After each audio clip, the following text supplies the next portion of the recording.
stay alive for? That endless scurrying from bad to good to bad again must have been exhausting. And each return to bad brought with it a little flurry of deaths. Tell me, if you admired humans so much, why did you keep inflicting your failures upon them?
Hello and welcome to Call of Cthulhu Enigma.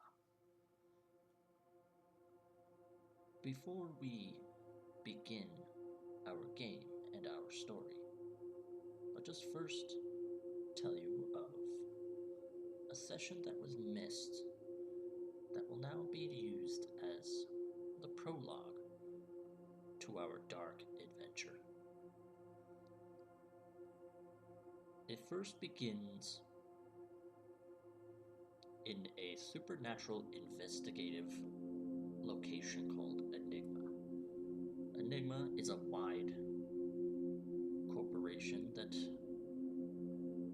protects humanity from dark creatures, from the unknown, and from ancient magics and entities.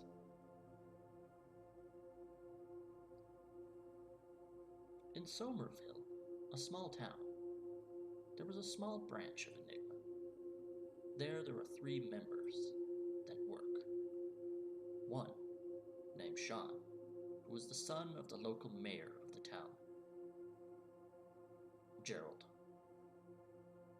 voiced by me, played by me, who is the Enigma's medicinal doctor and surgeon. Alexander, our local supernatural expert. Tons of books and lots of knowledge, but also with an obsession to become no longer human, looking into dark secrets wherever he can. Together, the 3 of these serve as a small group, finding small, dark situations. However, there was one day that an official member of Enigma, who often asks for reports and gives us our objectives, meets with Alexander and Gerald, talking about that Sean is missing. Sean has disappeared. We do not know where he is. With some conversations and less than enthusiastic agreement from Alexander, the 2 begin to set out, realizing that where Sean was last seen was a local carnival. This carnival opened up to the masses and entertainment, said to travel around the world, around the country. Both Gerald and Alexander, knowing in their line of work some strange things can happen, they head there. For a majority of the day, they've explored much of the carnival, and everything seemed normal as what the carnival's supposed to be. However, two oddities were found. Alexander happened upon an area that had cages. Cages with unique creatures. A crocodile-esque lizard man that can blend in like a chameleon. A mermaid that swims in water. And a little girl that draws very unique things and can lift things almost psychically, but is it? With further inspection, Alexander finds that she's drawing an imaginary friend, supposedly an entity that watches her and protects her, interacts with the world around her, and is cold around her as well.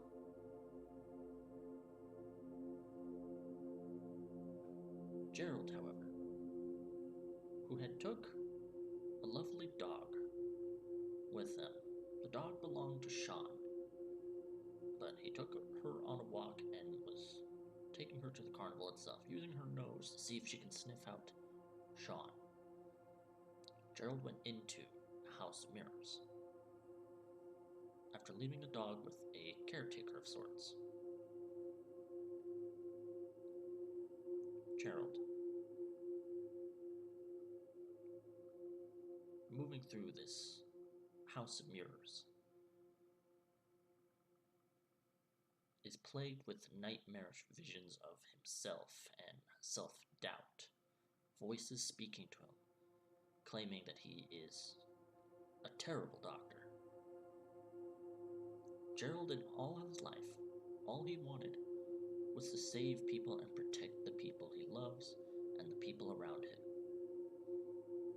So this affected Gerald dearly. But it wasn't long before he finally escaped the House of Mirrors. Eventually, Alexander and Gerald met up, but only after Alexander had spoke with the carnival ringleader himself, Sebastian, a charismatic, elegant man who runs the carnival itself. They had an exchange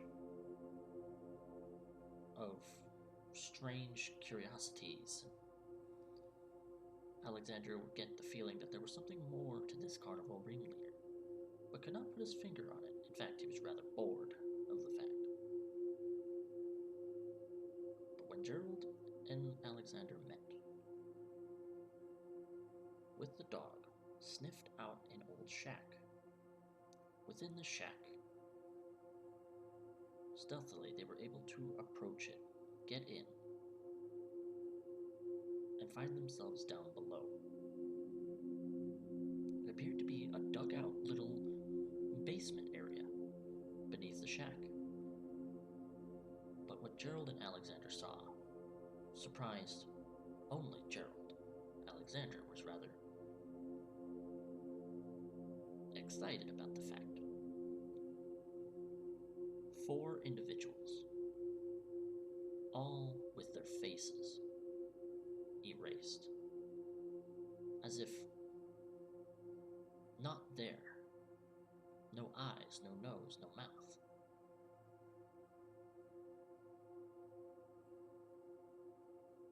Alexander poked one and it began to freak out, began to mumble in terror. Gerald did not know what to do. He was scared of this fact. He did not know what was happening, and they found out, the two found out that one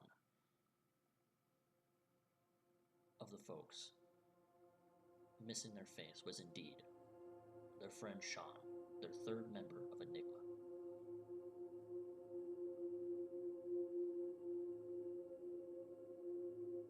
With ease, both Gerald and Alexander were able to get out of the carnival and back to their Enigma headquarters. Gerald was able to ascertain that the features were still there.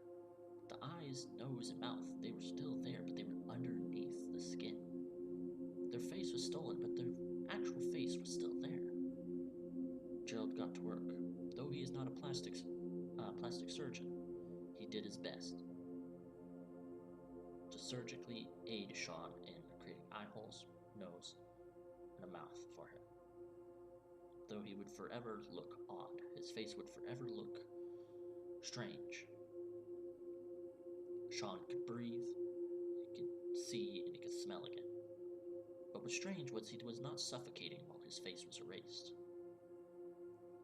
He told Alexander and Gerald what he knew.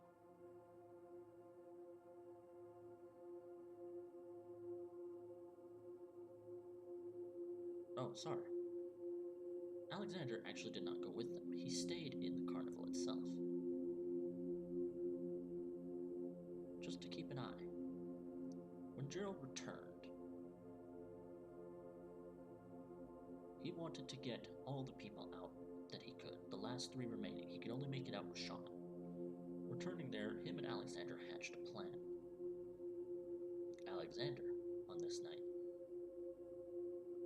would be a distraction. He would cause a ruckus. It's just so for Gerald can get the people out of here with Sean. And so they did. Avoiding some of the carnival hands, Gerald was able to get the rest of the people with Sean's aid out of the carnival itself.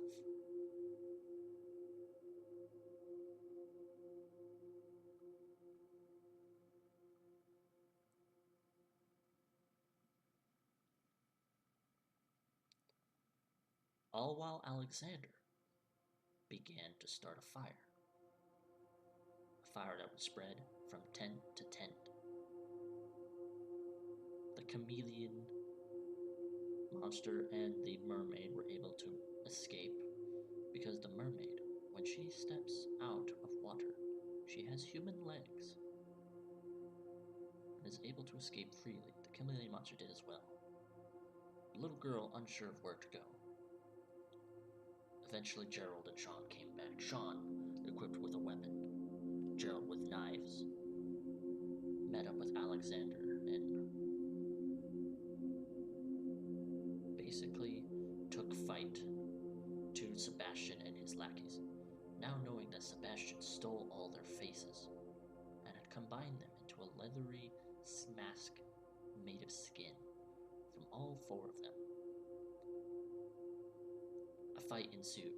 Some of the carnival hands died, one retreated away. However, a particular gypsy woman who was friends with Sebastian, after Sebastian puts on the mask, she was able to get them out of there. And after that fight,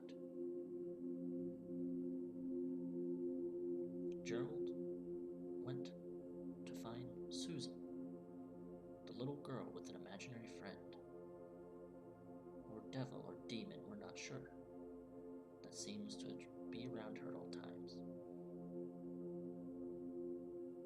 Gerald was fearing what Enigma would do with her, so he offered a place at their Enigma headquarters. And when he reported to one named Sylvia, who was their boss, who was the higher-up Enigma management, Gerald shared everything except about Susan.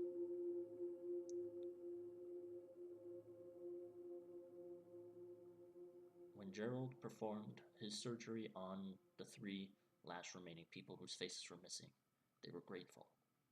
They were recognizable. One was a woman who lived not too far in an apartment complex, and 2 were an old couple that lived just down the street. Gerald felt he prevailed against the voices in his head in that house of mirrors. he was a good doctor. He could save lives, and he had. With their friend Sean back at their side, they began to get to work and see if they could find anything else out, or at least keep an eye for this Sebastian. But all while they do, Alexander, having learned a little bit, heard a voice of his own in his head. Another one, another entity, or force that speaks to him. And he bears